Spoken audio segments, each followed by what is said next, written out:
بسم اللہ الرحمن الرحیم۔ السلام علیکم دوستو، امید ہے کہ آپ سب خیریت سے ہوں گے۔ میرے چینل پہ آپ لوگوں کو خوش آمدید ہے۔ پاکستان سے انڈیا نے ایئر اسپیس کے لیے درخواست کی ہے۔ یہ ہندو ٹائمز نے بھی اس بارے میں لکھا ہے۔ اس کے علاوہ دوسرے جو اخبارات ہیں انڈیا کے، انہوں نے بھی لکھا ہے کہ انڈیا جو ہے وہ ریکویسٹ کرتا ہے پاکستان سے کہ وہ اپنی ایئر اسپیس دے ہمیں۔ کیوں دے ایئر اسپیس؟ تاکہ جموں کشمیر سے، آزاد کشمیر سے لے کر اور یو اے تک کا سفر کر سکیں۔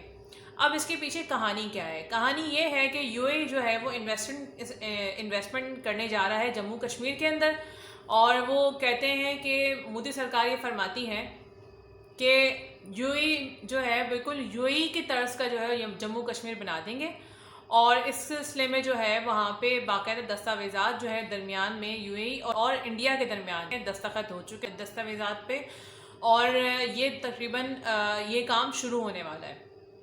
آپ نے دیکھا ہوگا کہ جب بھی جو ہے وہاں پہ اتنے زیادہ فوجی بھی تعینات کر دیے گئے ہیں، اتنے بنکرز بھی وہاں پہ کانکریٹ کے بنا دیے گئے ہیں، اور وہاں پہ کوشش یہ ہے کہ زیادہ سے زیادہ جو ہے وہ ہندو جو کمیونٹی ہے وہ وہاں پہ ہجرت کر جائے، یعنی کہ جموں کشمیر میں ہجرت کر جائے۔ اس بارے میں آپ کو کئی دفعہ اپنی ویڈیوز میں بتا بھی چکی ہوں۔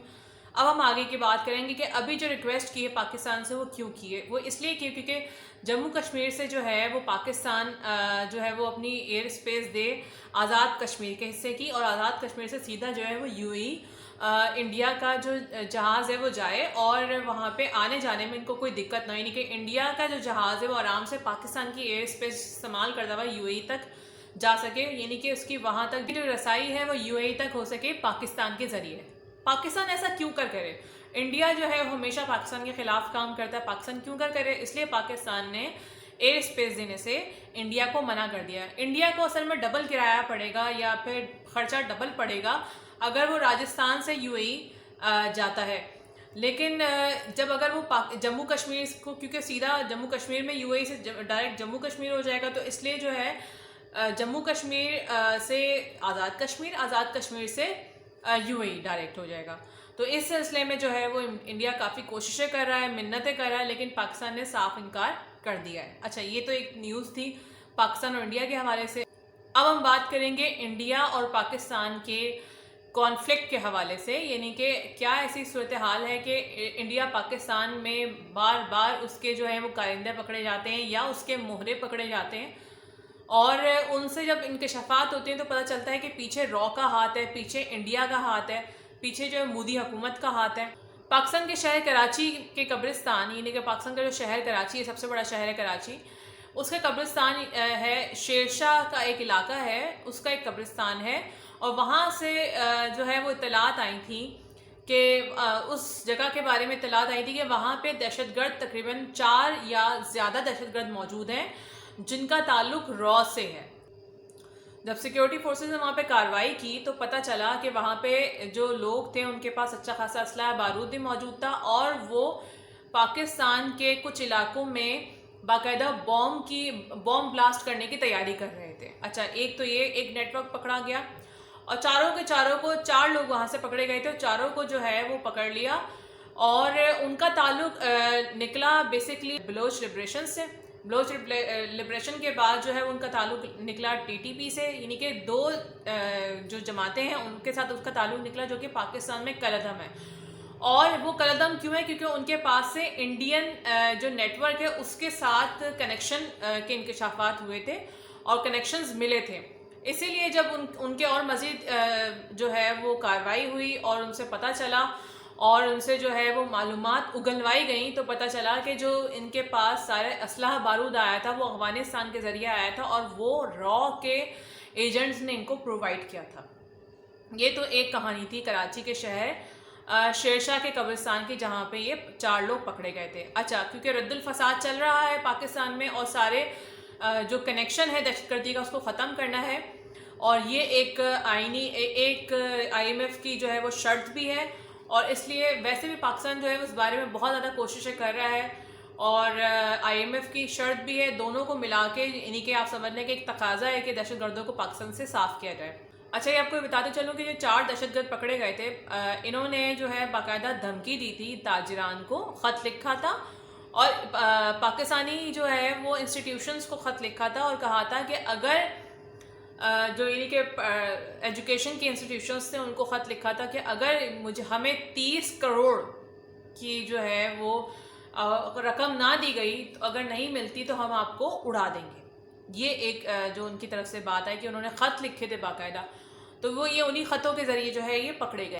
اچھا، اسلام آباد میں جو ہے وہ ٹی ٹی پی کے کارکن پکڑے گئے ہیں اور ان کی تعداد بھی 4 ہے اور وہ زندہ پکڑے گئے ہیں. ان کا تعلق بھی جو ہے وہ تحریک طالبان پاکستان سے، پاکستان تحریک طالبان کا جو کنیکشن ہے وہ را سے جا کے ملتا ہے، اور اسی وجہ سے جو ہے یہ اس کے پیچھے بھی انڈیا کا ہاتھ ہے. یہ بالکل ثبوت کے ساتھ ہے، کیونکہ پاکستان ایسے قلعدم نہیں کرتا جماعتوں کو.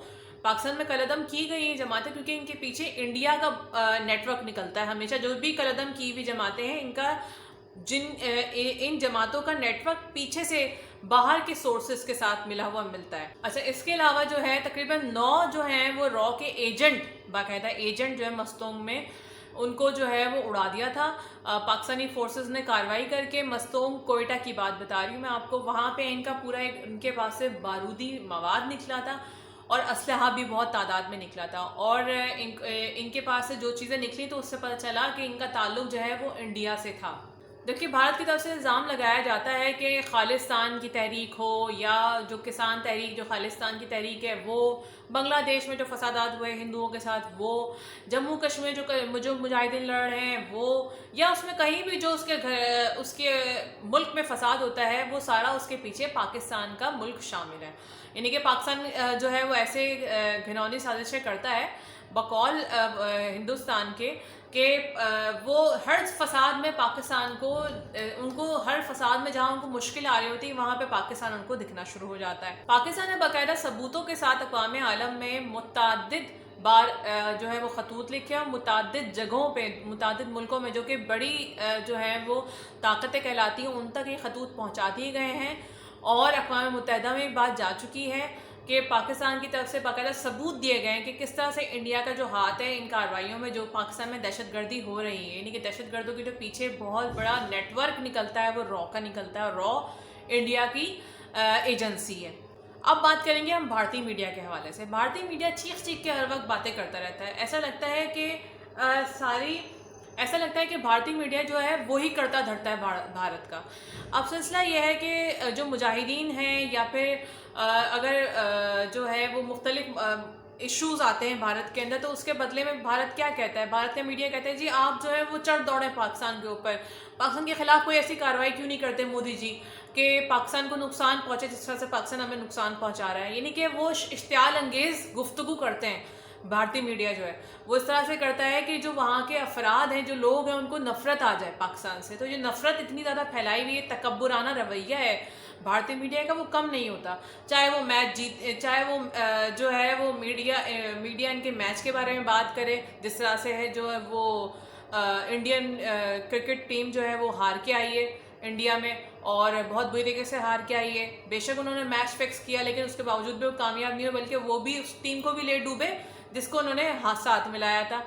تو یہ ہے صورتحال بھارت کی اور اس کے میڈیا کی. اچھا، ان کا بس چائنا پہ نہیں چلتا. اب چائنا نے جو ہے وہ ویڈیو وائرل کی، اور ویڈیو وائرل کی کبھی جیسے ہی کچھ کہنے لگتے ہیں چائنا کو، فوراً ویڈیو وائرل کر دیتا ہے چائنا، ان کی پٹائیوں کی، ان کے فوجیوں کی، بھارتی فوجیوں کی پٹائیوں کی. ابھی انہوں نے مرغا بنے ہوئے، کان پکڑے ہوئے تصویریں وائرل ہوئی ہیں جو کہ آپ کو تھمبنیل پہ بھی مل گئی ہوں گی.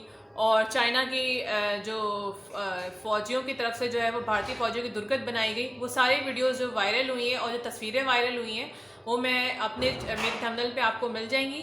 تو اس طرح سے جو ہے یعنی کہ ان کا بس چائنا پہ نہیں چلتا. جیسے ہی چائنا کے خلاف ایک لفظ بولنے لگتے ہیں، چائنا فوراً سے ان کے لیے تصویریں جو اس نے بچا کے رکھی ہوئی ہوتی ہیں ان کے موقع کے لیے، اور موقع تاک کے جو ہے وہ ان کو موقع دکھا دیتا ہے، ان کے موقع پہ نا، اور ان کے جو ہے وہ دکھاتا ہے، اور ان کو جو ہے وہ ان کی تصویر دکھایا تھا کہ تمہاری اوقات کیا ہے، تمہاری حیثیت کیا ہے. تو اس لیے چائنا کے خلاف کچھ بول نہیں پاتے. تو یہ پاکستان کے خلاف بولتے رہتے ہیں کہ پاکستان کے خلاف جی مودی جی کچھ کرتے کیوں نہیں ہیں، مودی جی کو کچھ نہ کچھ کرنا چاہیے. امریکہ کے ایک آرٹیکل چھپا ہے امریکہ کے اخبار میں، اور اس آرٹیکل میں جو کہا گیا ہے، جو اس رائٹر نے لکھا ہے، وہ ایک بہت مشہور رائٹر ہے، اور اس رائٹر نے یہ لکھا ہے کہ امریکہ جو ہے وہ تنگ آ گیا ہے بھارت کی خارجہ پالیسی سے، کیونکہ بھارت جو ہے اس میں مودی، یعنی کہ مودی سے بیسکلی وہ تنگ آئے ہیں. اور مودی کے بارے میں وہ لکھتے ہیں کہ مودی نے اپنے ملک کو خود ہی تباہ کر دیا، یعنی کہ تباہی کے دہانے پہ لے کر آ گیا، ٹکڑے ٹکڑے کرنے پہ جو ہے وہ مودی کا پورا ہاتھ ہے.